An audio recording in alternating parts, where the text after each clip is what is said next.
Sam Joaquin, and welcome to Tales and Tips. I'm so excited today. We're going to be talking about the Rotary Club of Lodi and events that are coming up with our club. And I'm so happy to have with me the current president, Mike Hodge, and past president, Jeryl, who is also of Mohr-Fry Ranches, fourth generation. I just learned that, which is pretty amazing, how long that your whole family has been involved in agriculture. So, Mike, we have several events that are coming up with our club. Let's talk about Rotary first before we highlight the events and talk about why Rotary is important to our community and why it's important to you. Certainly, Julie. Rotary is one of several service clubs. Many people are familiar with Rotary and Kiwanis and Lions Club. Rotary is a club that is designed to do several things throughout the world. There's over 1 million Rotarians in the world, and there's like 33,000 clubs. It is designed to promote peace, help women and infants, control disease, and provide economic opportunities for people. So I was drawn to it because I have a passion for water, and that happens to be one of their main initiatives is to provide clean water. So after going on a mission trip with an organization called Wine to Water, I came back and decided that I needed to do more. And I looked around, and Lodi had a club that met at lunchtime, which was perfect for me. So I joined because that was one of their major initiatives. Awesome. And when you talk about the number of Rotarians worldwide and the number of clubs, it's amazing to hear that number. And yet at the same time, all of the service clubs, not just Rotary, but the Lions and Kiwanis and the other clubs are all struggling with trying to get new members and retain members. And I know that's something that as president, you've been working on as a strong focus to try and make sure that we have a strong club. That's true. One of our initiatives started several years ago, and that was to create something called a satellite club. And that is a group of about 10 to 12 younger, for the most part, people who can't make lunchtime meetings. And so what they do is they meet usually once a month. They'll either meet at one of their offices or sometimes they'll find a restaurant to meet at. And their primary focus has been to do things for the community. For the last couple of years, they've raised money and provided 100 bicycles each year for the Adopt a Child program and for Salvation Army. So they're a great group of people, very energetic. They really don't like meetings, but they like to raise money and do things for the community. Well, and it's awesome. They've had their color run and their golf tournament. I saw them at our local fair, and they've done lots of they've raised money in lots of unique ways, which is awesome. And I know you've also worked to try and connect them more to our club as well. Yes, we are working on doing that. Jerry may have some insights into this. He's been in the Rotary for a long time, and so he's experienced a lot of ups and downs within the club. All right, well, Jeryl, let's hear from you. Well, let's start with how did you become a Rotarian, and how long have you been a Rotarian? Well, Rotary's been in our family for a long time. My father was president of the Hayward Rotary Club. I think it was 1946, 1947, and we did a lot of things, and so I kind of had the spirit of Rotary injected into me from that, and had been involved in a long time in families, and because Rotary does involve not only the member but also the families in doing things and in fellowship and also accomplishing the goals of Rotary. And so I've been a member personally since 1965, and it's just been a great trip. And when I joined our club, it was close to 175 members. Wow. And part of the reason we're we're much lower now is that we felt it was time to start a club to have a different meeting time in Lodi, and so part of our club went to start up a second club in Lodi, and so that helped get more people involved, and we met at noon and on a Thursday, and so it provided an opportunity for another club to meet. They met on Monday, and now we have a morning club that meets, a Rotary club that meets in the mornings on Wednesday morning, and so it provides opportunities for people to meet. And I think, as we've all found out, it's just more and more difficult for people's schedules, the way life is these days, to attend meetings, and especially at noon. I always set that time. That was kind of my time of the week to set aside, because I felt the things that our club were doing were that important, and it was a time and you could be there and stay connected to the club. And I think that's part of the importance of meetings, though, is to stay connected. And, I agree.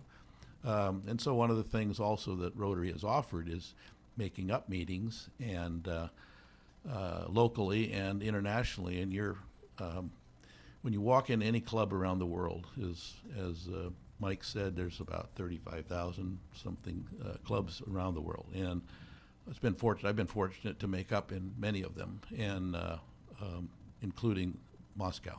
And, Wow. And so pretty exciting, but and that's what I think is important about Rotary, is that it bridges a lot of gaps and brings people closer together to solve issues, and districts work together to solve problems. And I'm sure, like with I think the Australian fires that are going on now, you'll see Rotary clubs all over the world joining together to help rehabilitate what's the problems that have happened there, whether it's to do with the animals or displaced people or whatever. Housing, yeah. Sure, or housing, or water issues. So it's very encompassing. So it's been a pleasure to be part of the organization, and especially if you get the opportunity to attend international meetings that they have every year, and it's in a different country every year, and it's something that is just really awe-inspiring, I think, to see what a international organization can do. So. Well, and it's amazing, and you brought up a good point that Rotary is not just the person that's the member, it involves the family. And my husband is past president of Rotary Club of Stockton, and when I was a member there, we did a lot in the community, but my interest in Lodi was that we are very boots on the ground, and I like that. Mm-hmm. In Stockton, they give money to a lot of organizations that are doing amazing things, but I wanted the hands-on labor part of it to really feel like I was personally contributing to whatever organization we were working with. And I like that we do the Love Lodi, and we have a project with them every year, and we do other things. I love giving out the dictionaries. I think that's still very important. It's fun, yeah. And I'm sure you mentioned that you've gone to meetings all over. I'm sure you've contributed to our collection of flags that we have from clubs all over the world. And Rotary, to me, is just amazing. And we talk about the international, and polio is a big part of that, but the local is very important as well. Yeah, and just one quick side. I remember I made up in London several years right after the 9/11, and they were so glad to have a visitor come to the club from the United States because of the international issues that were happening. So so there's just a lot of things that are that go on that are just pretty amazing. So. And Mike, before we talk about a couple events that are coming up, how can someone that's listening or viewing go to one of our meetings? How can they join our club if they're interested? Well, we meet at Hutchins Street Square in Lodi, and we meet every Thursday at noon, with the exception of the first Thursday of the month, which we call date night, which is a get-together at either a restaurant or at somebody's home that's in the club, and just socialize. But other than that, the regular meetings are noontime, We invite guest speakers from all over to come in and share with us.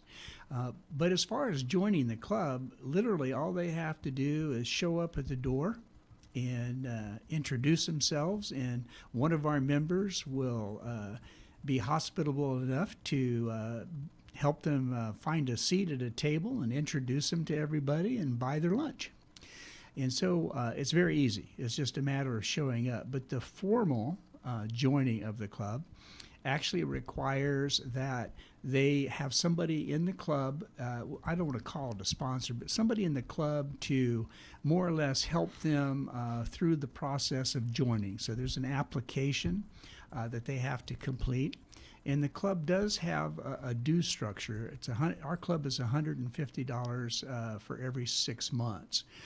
Most of that money is used to support Rotary International for the most part, but we also use some of the money for other things.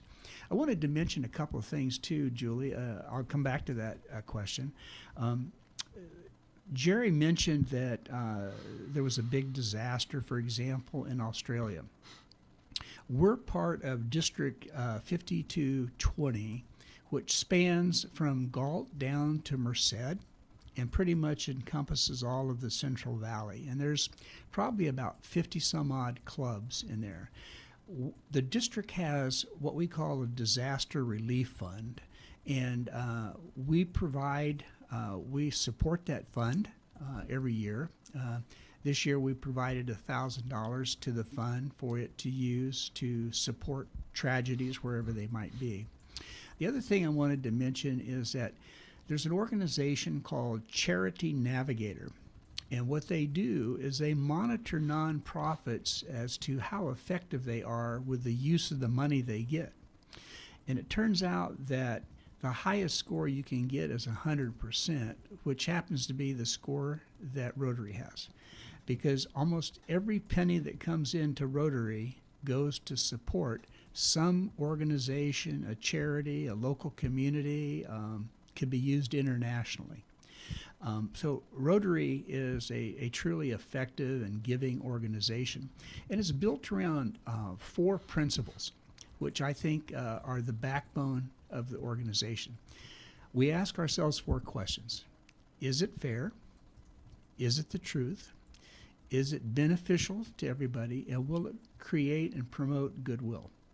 And so we as Rotarians conduct our businesses that way, and we also conduct our organization that way. So if we did nothing else, if we just operated under those pretenses, that's a lot. That's huge. I mean, to me, the 4-way test, I think everyone should live by that. We'd have a much better world if everyone followed that. And no other service club that I've been connected with has something like that, the 4-way test. And I think it's wonderful. I'm glad that you mentioned that.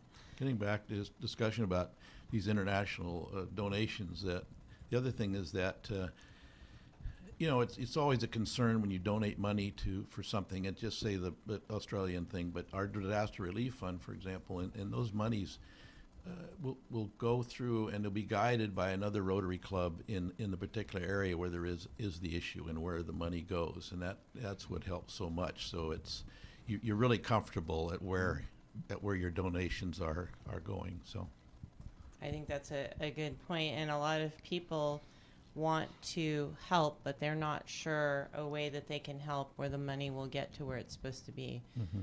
So I think that's a good point well taken, that when you contribute to Rotary, you know that those dollars are being spent at the area that they're needed. All right, so let's talk about some upcoming events for our club. Okay. We have one big fundraiser every year. It's called Shrimp Mania, and it is scheduled for Saturday, February the 8th. It's going to be at the Japanese Cultural Center. The cost is $55 for a ticket, which includes one drink. And the money that is raised through that fundraiser is primarily used for local projects, and I would say like 90% of the time. The difference this year is that we happen to have been involved in a Rotary cultural exchange program in the spring of 2018. I went along, my wife and I, with about 20 other Rotarians, and we went to the Philippines. We were hosted there by other Rotarians in their homes, and they were very gracious people. They just threw out the red carpet for us and took us everywhere. One of the things that occurred, though, was that I made a friendship with a past district governor of District 3820, which is where we were going. And I talked with him a lot about what the needs might be in the community. And I went with the idea that we would do some kind of a water project. Well, it turns out that several other clubs in our district have water projects in the Philippines. So I asked Ray, I said, well, what do you think would really be beneficial? And he says, well, we have a regional hospital in Batangas province, and they have an ultrasound machine, a 2007 2D model, and it really needs to be replaced. They service probably about 10,000 people a year in the hospital with ultrasound treatment. And so the club decided that we would join together. We would raise 70% of the money, and they would raise 30% of the money to buy this hospital a new 4D ultrasound machine. So we just got the grant approved to do that. The machine's going to cost us approximately $100,000. So 70% of that money will come out of our district, and 30% will come out of the Philippines district. We hope to have the bid process completed, the purchase completed, and the delivery completed sometime around March or April. Right now, we're waiting for one last thing to take place, and that is that the hospital director there is going to review two competing machines and give us a recommendation on the one that they think is the most effective. And just for people that are not familiar with ultrasound, a 2D machine is like looking at a flat picture of something. A 4D machine is like having a live picture that is constantly streaming. So if a baby is moving or something changes with inside the body, the ultrasound machine picks up that motion, and the doctors and nurses can see what's going on. So it's a much more effective machine. But other than that, normally we spend most of our money in the Lodi community. We support the village, we support the WOW Museum, we support the school districts with the dictionary programs. We support Love Lodi Day, which is a project thing. And we have an Interact Club of high school kids at Jim Elliott High School, and they do community projects also. So we're pretty much devoted to trying to help the people in our community. Definitely. And the Jim Elliott students were with us when we did the Alzheimer's Walk, which was great. And they've participated in other events, so I'm glad you mentioned that. In fact, we should talk about what Interact is. Okay. Well, Interact is primarily a club to teach the high school level young people what Rotary is all about, and to get them involved in working within the community. And so they learn about Rotary, they learn about the rules, the four-way test and things like that. And then they help out not only in the community, but they help our club. As an example, for Shrimp Mania, our Interact Club young people will come and help us clean up and serve and just be there to support the operations of the dinner. Awesome. And two more questions connected to what you were talking about with Shrimp Mania and also the ultrasound. If someone listening wants a ticket to Shrimp Mania, how do they get that? They can get it two ways. They can stop in at the Lodi Chamber of Commerce and purchase a ticket there, or they can find one of our club members and buy it from them, or they can contact me and I will get them a ticket. All right, and how can they reach you? They can reach me at 916-300-2416. All right. And if someone is listening, a company or what have you, and they want to contribute to the ultrasound, how can they do that? All they have to do is write a check to Lodi Rotary, and in the comment section of the check, put ultrasound. Probably Right. Lodi Rotary Foundation, would you say? To the Lodi, technically it's to the Lodi Rotary Club Foundation is actually what has to be specified. All right. And where are they sending that check to? They send it to, we have a box office, which I don't have off the top of my head, but it's on our website. And I can certainly try to get that for you here, Right. but I don't have it Look for right it. with I it. think Do you have the mail that I handed you? Because it'll have it I on do, but it's outside the office. it. Of course it is. Okay. All right.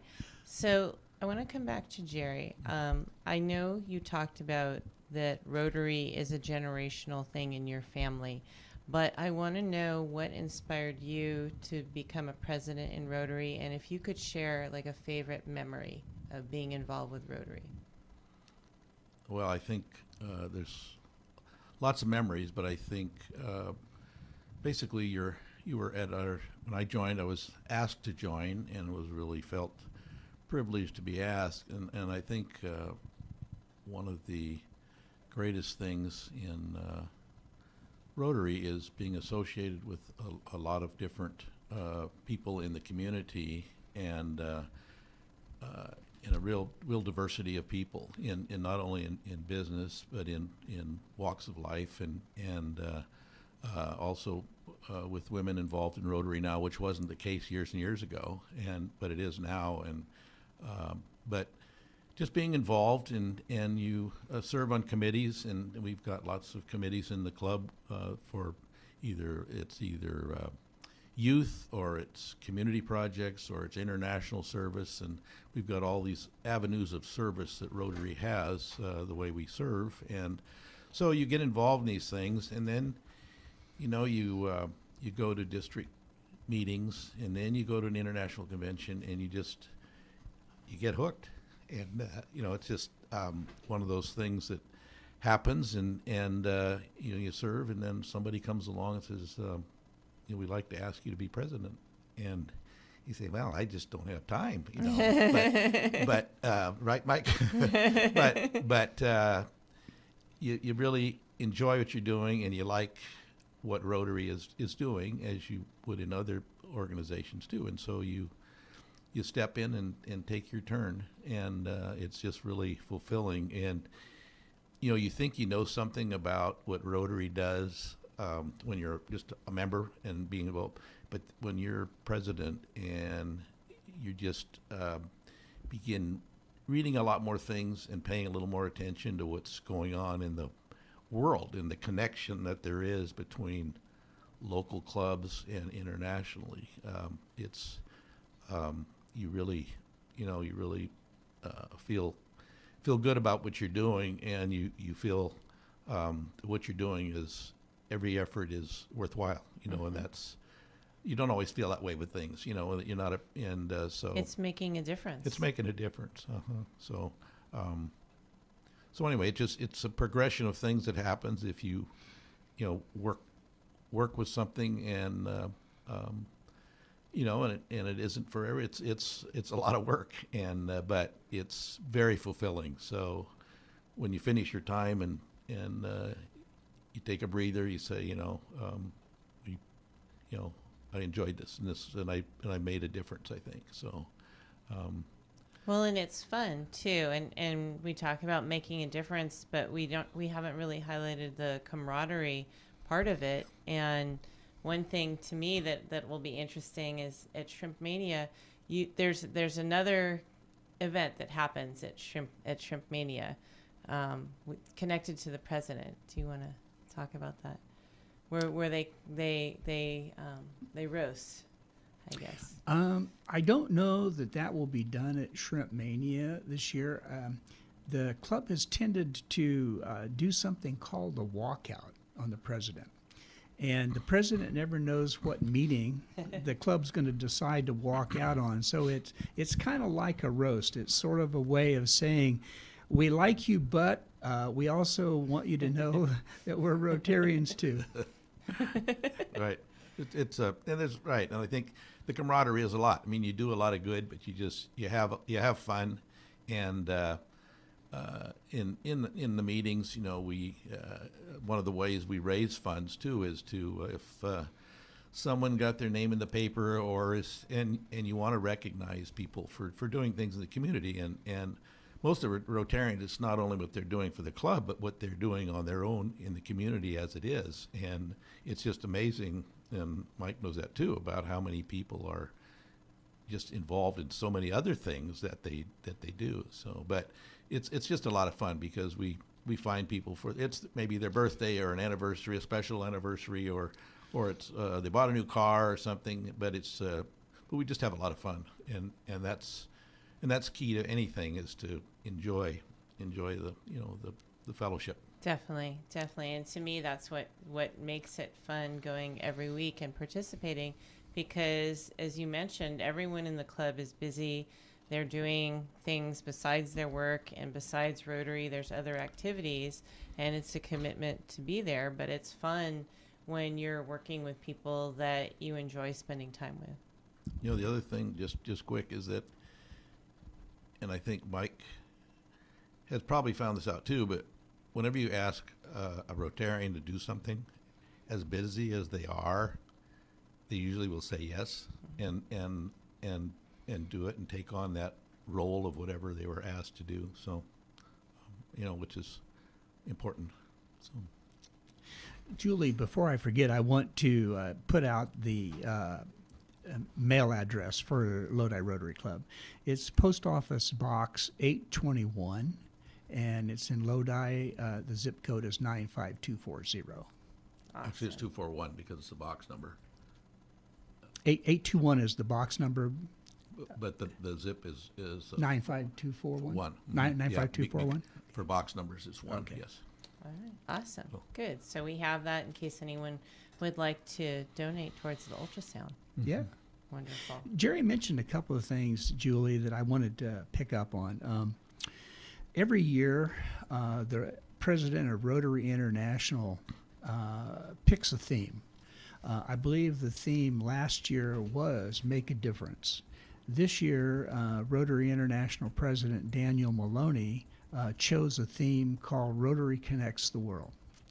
And so every club president tries to build on that theme in some local way. I like that. That's beautiful. And that definitely fits with our ultrasound project. I Yes. like that. Mm-hmm. Awesome. All right. And then we also have our Lodi Wine and Beer Trail. Do you want to talk about that? Yes, I will. That's one of my favorite projects. It's a fundraising initiative.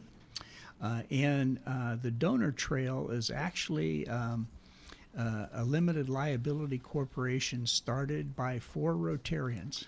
And what they decided they wanted to do was not only support Rotary, but they wanted to support the businesses in local communities. So it started out in Colorado. And so what they did is they went around to, and there's a lot of breweries in Colorado.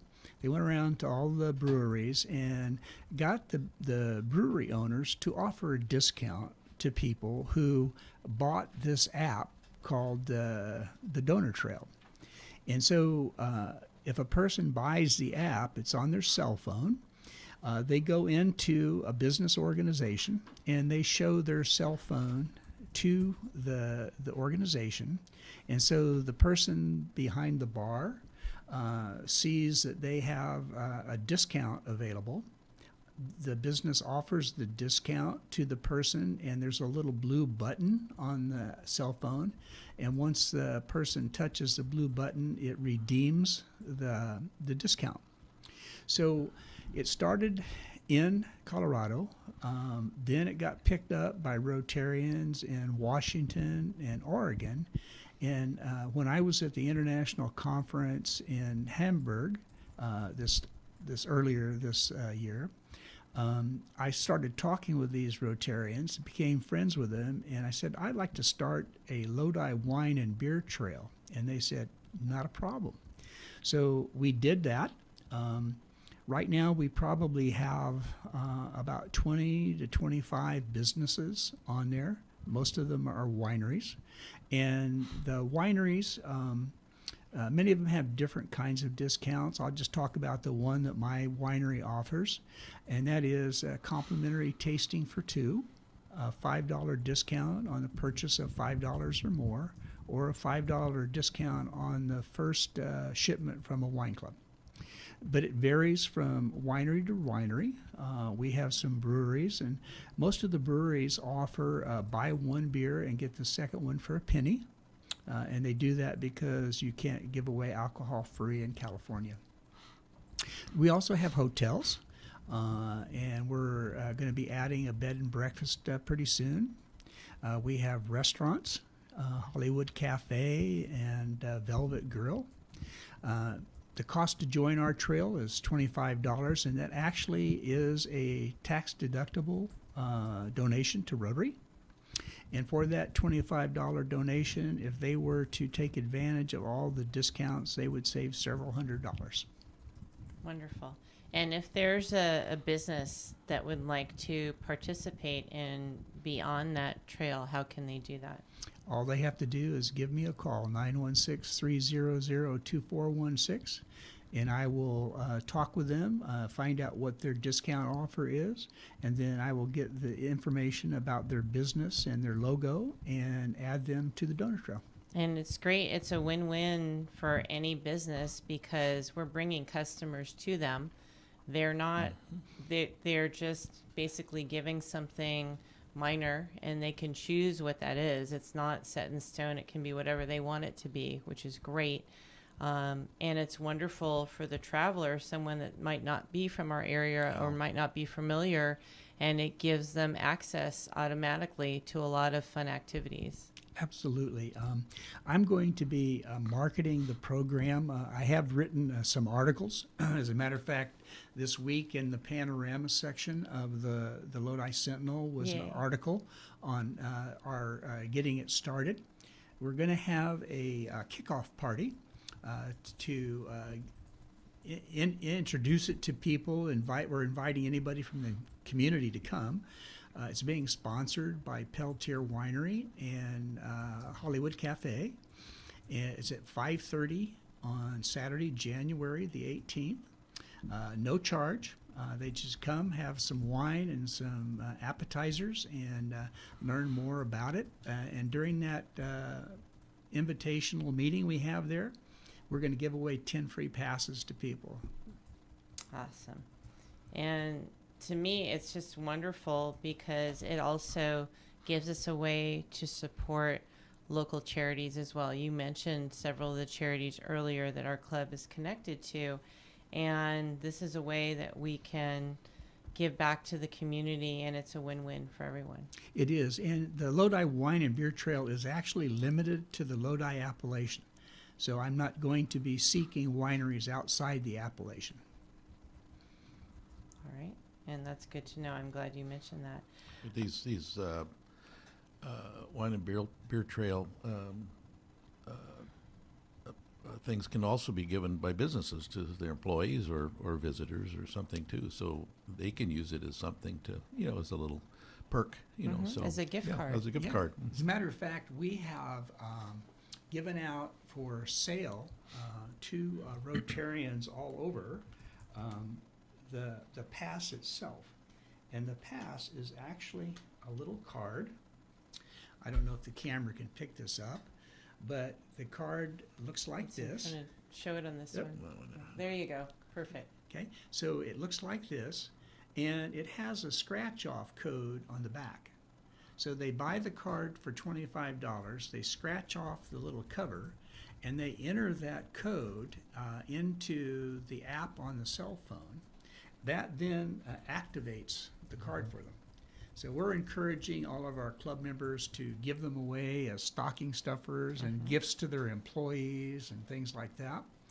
And I think that it's going to be a great fundraiser for us. It's perfect. It's just going to keep growing. And to me, as more businesses hear about it, they'll want to participate with it too, because again, we're bringing customers to them. it's a win-win for the community, and so we're excited about it. I think it's And it's growing. I add usually one winery or brewery just about every week, or some business. Amazing. Yeah. That's awesome. I wanted to say something. Jerry mentioned, you asked him about what got him involved and how he became president, and we talked a little bit about how we encouraged our members to run their businesses by the four-way test. Every month, Rotary has a theme, and one of the months is devoted to what we call vocations.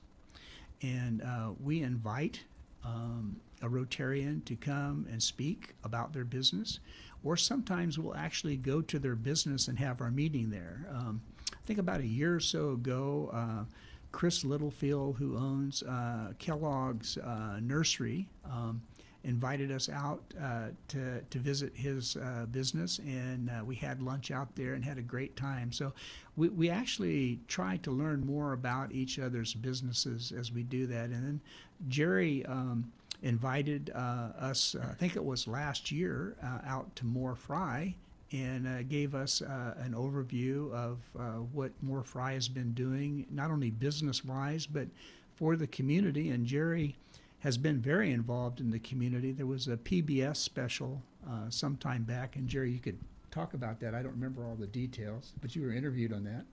Well, they did we're involved in heirloom beans, and so PBS did they've actually done a couple of things. One on our bean operation, which is kind of different because they're heirlooms and they haven't been improved or anything. They're the old seeds from different, whether they were from indigenous tribes in North Dakota or they're from Africa or whatever. But the other one was a program we'd gotten involved in with the school district, and called California Thursday, and the school districts want to learn about local agriculture and buy things from local farmers. And so that was a program that they did a little excerpt on with the Lodi Unified School District. So it was kind of fun to do that. So Awesome. yeah. Very cool. And we also have another wine. It's not really an event. It's more a club activity that's coming up, the Wine to Water. Do you want to talk about that? Yes. So I mentioned that I went to on a mission trip with Wine to Water, and went to the Dominican Republic, and my wife and I helped build ceramic water filters.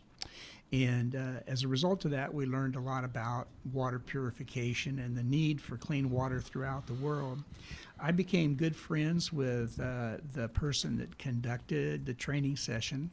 And so I invited Lisa to come out. They have a program called Filter Build. And any corporation or business can take advantage of it. Wine to Water will send a representative from Wine to Water to the business and guide them through the process of actually putting together a Sawyer water filter. And so when they come out in March, the club is going to do a little team building exercise, and we're going to build water filters. Awesome. And how many are we going to build, and can other people from the community come and participate in that? Actually, no, we're just limiting this to the actual club. We're doing it as a team building exercise, but we're inviting the club members' spouses to participate. So we anticipate we'll probably have about 50 to 60 people. We'll be meeting at the American Legion Hall, and Lisa will do a presentation on water and the problems with water in the world. Then she will guide us through assembling the Sawyer water filters and getting them packed and ready to go. And then Wine to Water will arrange to have those filters shipped wherever they're needed in the world. Wonderful. Awesome. And do you have a sense of how many filters Wine to Water creates during the year? I really don't know the exact number. The ceramic filters are built there in the Dominican Republic. And I would say that maybe they build 100 or so filters or more every month. It's a very small factory. There's about 5 people that work there. and that's why they have volunteers come from all over the world to help. The process is interesting. It's a mixture of sand and clay and liquid silver. It's literally mixed in a portable cement mixer. And then it gets taken into another room. And in that room, the mixture is divided into about 10-pound portions. And it's kind of interesting the way it's done. You literally pick up this glob of clay and you throw it on the cement floor, which is covered with a tarpaulin. And you do that 2 or 3 times, and then you take it over to a table and you knead it until it's completely all mixed into the thing. Then they have hydraulic press that you put this glob on, and it comes down and it presses it into the shape of a cone. Wow. Once it's pressed into the shape of a cone, a person literally puts a serial number on the filter. It is then set on drying racks, and then it is kiln dried in a kiln furnace. Then they're tested for water flow. So what happens is there's sawdust in the mixture, and in the kiln, the sawdust actually burns away and leaves small passageways for water to flow. And so the filters are tested for water flow, and they make sure there's no cracks in them. And then they take the filter, they put cardboard on it to protect it, they put it in a 5-gallon bucket.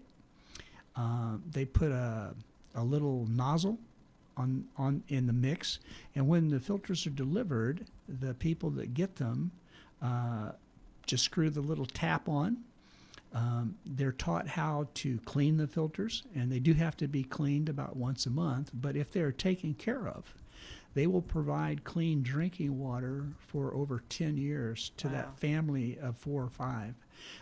And that's actually what we drank when we were in the Dominican, was water from the filters that had been made. That's pretty amazing. That's awesome. But I wanted to just mention the Sawyer filter, in case people aren't familiar with it, is a small portable filter that can attach to a hose or a bucket. And so it is meant for disaster use, for temporary use, and it will last probably a year or 2. So that's what we're going to be making at the team building project, and we'll probably make 100 of them. Awesome. They're kind of expensive, so we have to pay for the filters and pay for the person to come out and do that. Awesome. And Jerry, coming back to you, do you want to talk about a project that happened during your presidency, or if not, a favorite project that you've participated in? Oh boy. Well, I guess one actually was an international one that when I made up in Moscow to stand up there, and it was just a donation at that time, but it was to this was in 1990, but it was just after the whole situation had changed in the Soviet Union. But to stand up there and make a donation to help rehabilitate St. Peter's Basilica in Red Square, never in my world did I think that I would ever donate to something like that. But that was just a minor project. But we just, we've done so many things over the years, and I think, it's funny, but one of my favorites is to go into the schools, into the 3rd grade, and hand out these dictionaries. And it seems a little silly, but some of these children have never owned a book, and to tell them that that's their very own book, and that they can write in it, they can do whatever they want. And this dictionary, it's more than a dictionary, because it's got things about the planets, the presidents, the Constitution. It's like an almanac. It's like an almanac, yeah. It's like the old encyclopedias we all used to use instead of Google, So it's kind of funny when I talk to them, I tell them, does anybody know what Google is? And of course they all know what it is. And I say, well, this is Google in a book, and so you kind of reverse it, so, but they're very interested, and it's got everything like signing and Braille and a lot of things like this, and it's interesting which children pick up on certain things and are really interested in those things. So if it spurs this little ball of mush up here to do something, that's what we're after, and as we get into the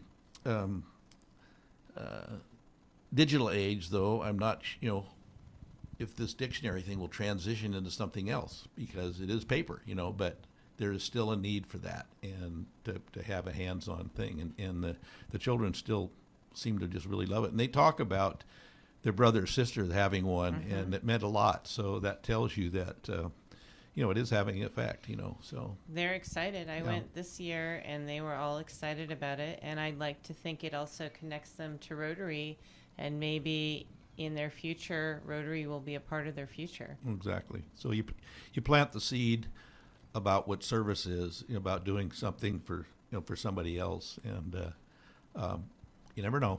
Never know. Yep. One project, Julie, I forgot to mention. Late last year, there's an organization called donor.org, and it's a website where school teachers can put a request for money to support a project. And one of the Lodi schools' third grade teachers has a very, very high proportion of Spanish-speaking children.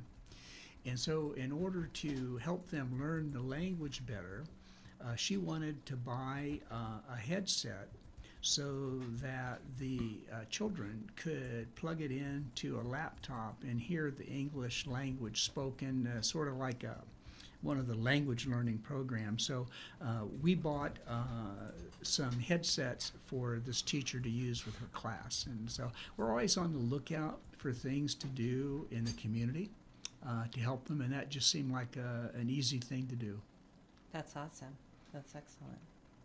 I think another one was the iPods we had gotten for one of the retirement or rehabilitation facilities, and they found that music on iPods where people were because of dementia or Alzheimer's or different effects. It was incredible that it just brought them back to their earlier days, and it just spurred them to begin conversations again and to think more normally. And so little things like this are just incredible that you can support. So was that for the Lowell Center or for different? It was it was done in Vienna, actually. Vienna Center. Okay, awesome. And but it was a Christmas project that we had done. So anyway, but it's wonderful. And that's one thing about Rotary is people come from all walks of life and different. And one of our members who was there had heard about this, and we'd watched a video on the effects of what that can do for people, and it's just incredible. Just such a small thing. So it's amazing. Yeah, so it's exciting to do those things. And we've done the care packages as well, and we were at the Salvation Army for their launch. Do you want to talk about that? Sure. Every year, the Lodi Salvation Army has a kettle cook-off. And what they do is they actually they have a culinary school. And so the people that are in the culinary school that are about to graduate put on a Thanksgiving dinner. And during the Thanksgiving, and the dinners are always delicious. During the dinner, we call them celebrity community people. Sometimes the mayor, sometimes a city council person, sometimes just a prominent person in the city. They have 5 minutes, and they run around from table to table collecting donations for Salvation Army. This last year, I think they raised over $170,000 at that. And it's just a fun thing to do, and the clubs compete. So obviously Rotary wants to in every year, but Kiwanis is a stiff competitor, and so is the Lions Club. So we're always trying to outraise each other. And it was impressive how much the Murdaca family raised. Phenomenal. Yeah. Their Murdaca family, Annette, they're generous people, and they've done so much for the community. Yes, huge. All right. Anything else that either one of you would like to add about Rotary? Well, I would just like to invite anybody that has listened to this broadcast And they think that the four-way test is something that I would like to be associated with, and that they would like to do something for their community, to come check out Rotary. If not our Rotary Club, there are Rotary clubs in just about every city in California. And there's Rotary online too. We Yes. should mention that you can do makeup meetings online too, because I've done that before as well. Right. I think, and there's a Rotary website, so they can actually go online and look and see what Rotary is and what it does, and that can give a little insight too on to understand the far-reaching benefits that we do. I would be remiss if I didn't talk about Paul Harris just briefly. Paul Harris is the founder of Rotary, and it's called Rotary because he and a small group of businessmen would rotate where they would meet. And so they ended up calling it Rotary. But as a result of that, Paul Harris started a movement that is now worldwide. Like I said, 33,000 clubs, over 1 million members, of people who just want to do good for the world. And there's an award called the Paul Harris Award. So if a Rotarian wants to donate money towards that, when they've made a $1,000 donation, they receive what's called a Paul Harris Award. And it's a small pin that you can wear on your lapel, and all the recipients wear it with a lot of pride. And that goes into the Rotary Foundation, which is as Mike mentioned before, is the body that does sets up the programs and the projects over worldwide and locally and worldwide. But and that's what's so highly regarded by Charity Navigator. And by the way, our club in 2021 will be 100 years old. So we're excited about that. We're ready to celebrate. So we have a lot to celebrate. We have a huge legacy. I'm glad that you mentioned that. And one thing that I thought of when you were talking about the foundation, we talked about the ultrasound earlier, and there's dollars that you donate to projects. Do you want to talk about that? Sure. And how the ultrasound, actually other clubs are contributing as well? Yes. So the ultrasound is being purchased through something called the Global Grant. So a club has to write up a grant that goes to Rotary International, and it's reviewed, first of all, to make sure that it's going to be effective, that it will be something that can be sustainable, and that the funding source will be there. So the funding comes from something called a district designated fund. And so what happens is that Rotary clubs donate to Rotary International towards this Paul Harris Fund. Then 2.5 years later, they get a certain amount of that money back into the district for the district to disseminate to the clubs based on how much money they contributed. So every year a club has a fund based on what they donated 2 to 3 years ago. And it varies from club to club. We have some clubs that get back quite a bit of money because they've been very generous donors. Some clubs that are just starting out don't have quite as much money, but that has to be enough money to cover the grant. If it's not, then the club has to get cash donations to make up the difference. But once that money is assured, the Rotary International has it in a fund, then they will okay it. They will allocate, because they match 50%. So of that $100,000 that I talked about for that machine, 50,000 of that comes out of Rotary International directly, in addition to the money that we give from our district and clubs. Wonderful. And to me, that's great because that is really our whole area contributing to this, not just our club. And it just, to me, brings more meaning to working together, and together we can achieve more. Yes. That's why you like people to know about it, so they understand what they are helping to do. So it's wonderful. And to earn a Paul Harris Award is not that difficult. $1 a month over about 33 months, I believe, will actually qualify for a $1,000 Paul Harris Award. And the Paul Harris Award is very special. I have two. I'm sure that both of you have many more than that.